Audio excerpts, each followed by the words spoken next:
అందరికీ నమస్కారం. Welcome to శరణాగతి. ఇప్పుడు నేను వచ్చిన మండపం చూసినట్లయితే ట్విన్ సిటీస్లో ఇట్లాంటి ఒక యూనిక్ కాన్సెప్ట్తోని ఎక్కడా మండపం లేదు.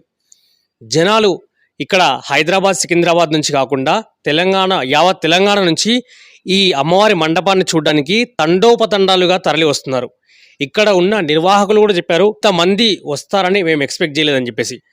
మనం కూడా ఈరోజు అమ్మవారిది లాస్ట్ రోజు, నవరాత్రులు లాస్ట్ రోజు, ఈరోజు అమ్మవారు అవకాశం ఇచ్చారు ఇక్కడ వీడియో తీయడానికి. ఇక్కడ ఈ థీమ్ గురించి, ఇక్కడ వీళ్ళు చేసే పూజల గురించి, వీళ్ళ అసోసియేషన్ గురించి ఇక్కడున్న నిర్వాహకులు అనేది తెలుసుకుందాం. అన్న నమస్కారం, మీ పేరు? నమస్కారం, నా పేరు కునాల్. కునాల్ గారు చెప్పండి, ఎక్కడ చూసినా ఇప్పుడు ఇన్స్టాగ్రామ్లో కావచ్చు, సోషల్ మీడియాలో ఈ థీమ్ అస్సలు ఆసమ్ కనిపిస్తుంది, ఫెంటాస్టిక్ అనిపిస్తుంది. జనాలు ఇక్కడ చూడడానికే వస్తున్నారు కదా. ఈ థీమ్ ఐడియా ఎవరిది అసలు? ఈ థీమ్ యాక్చువల్లీ మేము అంతా బస్తీ వాసులం, మా యూత్ తరఫున మేమంతా ఆలోచించి చేసినాం. యాక్చువల్లీ ఈ అమ్మవారికి ఎట్లాంటి డెకరేషన్ సెట్ అవుతుంది, ఏం చేస్తే ఇంకా బాగుంటుంది, ఏం చేస్తే ఇంత అట్రాక్ట్ అవుతుంది పబ్లిక్ అని ఆలోచించి మేము ఈ థీమ్స్ చూస్ చేసుకున్నాం. కాబట్టి ఇప్పటికీ ఇది 18th ఇయర్ సెలబ్రేషన్స్ మాది. ఈ సంవత్సరం చాలా క్లిక్ అయింది అమ్మవారు. కాళికాదేవి పెట్టడానికే చాలామంది భయపడతారు, కానీ మేము ఆ డేర్ చేసుకొని మా పెద్దవాళ్ళకి అడిగి వాళ్ళతో పర్మిషన్ తీసుకొని మంచి చెడు కనుక్కొని ఒక స్టెప్ ముందుకేసి మేము ఈ కాళికామాత కూర్చోబెట్టడం జరిగింది. ఇంకా ముందు మా మామయ్య కూర్చోబెడుతుండే 15 ఇయర్స్ నుంచి. దాని తర్వాత మేము మా యూత్ అంతా మేము కంటిన్యూ చేస్తున్నాం.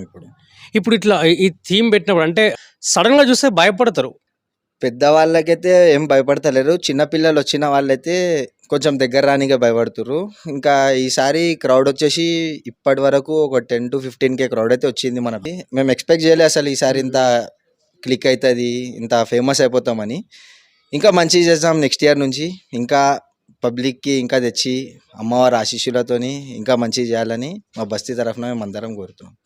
ఇప్పుడు ఈ థీమ్ అయితే సక్సెస్ అయింది, పర్ఫెక్ట్గా అనిపిస్తుంది. పూజల గురించి చెప్పండి. అమ్మవారు అంటే మనము కూర్చోబెట్టినప్పుడు సాత్వికంగా ఉంటారు, అమ్మవారు చూడ్డానికి ప్రసన్నంగా ఉంటారు. ఇక్కడ కరెక్టే, అమ్మవారు కాళికామాత కూడా అందరిని చూపించాలి, కరెక్టే. పూజల విషయంలో పూజలు ఎట్లా అయ్యేటి అట్లా అవుతున్నాయి. 18 ఇయర్స్ నుంచి ఏదైతే పూజలు చేస్తున్నాం, ఈసారి కూడా అదే పూజలు ఉన్నాయి. కాళికామాతతో ఎందుకు భయపడతారంటే ఆమె కొంచెం ఉగ్ర రూపంలో ఉంటుందని భయపడతారు, కానీ అది ఒక అమ్మవారి రూపమే. ఆమె కూడా ఒక అమ్మనే. ఏ పూజ అయినా నడుస్తుంది అమ్మకి.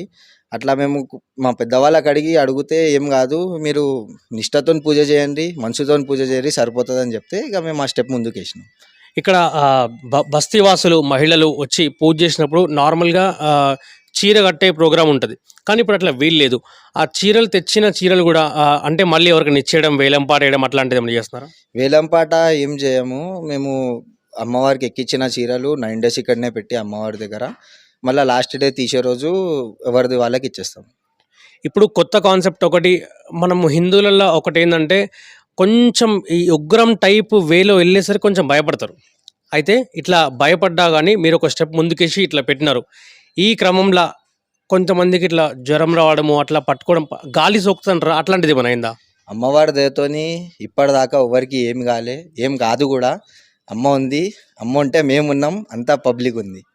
ఇంకా డిఫరెంట్ కాన్సెప్ట్తోని మీరు రావాలని, ఇప్పుడు ఇది సక్సెస్ అయింది, ఫ్యూచర్ నెక్స్ట్ ఇంకా పెద్ద కాన్సెప్ట్తో వస్తారు. నా పర్సనల్ రిక్వెస్ట్ ఏంటంటే కొంచెం ప్లేస్ కొంచెం ఇంకా ముందుకు కానీ వెనక్కి కానీ పెడితే ఒక 20 మంది 30 మంది గ్రూప్ వస్తారు, వాళ్ళు ఫోటో తీసుకోవడం కూడా వీలుంటుందని. యాక్చువల్లీ ఈసారే ప్లాన్ ఉండే మొత్తం షెడ్ పెద్దగా చేపిద్దామని. నెక్స్ట్ ఇయర్ వరకు షెడ్ పెద్దగా అయిపోతుంది, ప్లేస్ కూడా చాలా పెద్దగా ఉంటుంది. నెక్స్ట్ ఇయర్ ఇంకా కొత్త కాన్సెప్ట్తో వస్తాం. థ్యాంక్ యూ సో మచ్ మాకు ఈ అవకాశం ఇచ్చినందుకు. ఎందుకంటే ఎంతమంది వస్తుంటారు కదా, అందుకే ఇంత లేట్ నైట్ వరకు వెయిట్ చేసి మీకోసం వచ్చినాం. Thank you so much. Association పేరు వచ్చేసి భీమ్నగర్ వెల్ఫేర్ అసోసియేషన్. మేము భీమ్నగర్కి మాతారాణి అని పిలుస్తాం అమ్మవారికి, జియాగూడ. ఇంత ఒక డిఫరెంట్ కాన్సెప్ట్తోని ఉగ్ర రూపంగా ఉన్నా కూడా భయపడకుండా అమ్మవారు చూసుకుంటుందంతా అని చెప్పేసి అడుగు ముందుకేసి ఇట్లాంటి ఒక కాన్సెప్ట్ని, ఐడియాని డెవలప్ చేసి కార్యరూపం దాల్చినారు కదా. వీళ్ళ అసోసియేషన్, వీళ్ళ బస్తీవాసులు అందరూ కూడా ఆ అమ్మవారి ఆశీస్సులు పొందాలని మనస్ఫూర్తిగా కోరుకుంటున్నాను. Thank you. ఈ వీడియో మీకు నచ్చినట్లయితే లైక్ చేయండి, కమెంట్ చేయండి, అలాగే మీ ఫ్రెండ్స్ అండ్ ఫ్యామిలీస్కి కూడా షేర్ చేయండి. శరణాగతి ఛానల్ని సబ్స్క్రైబ్ చేసుకోండి. Thank you for watching.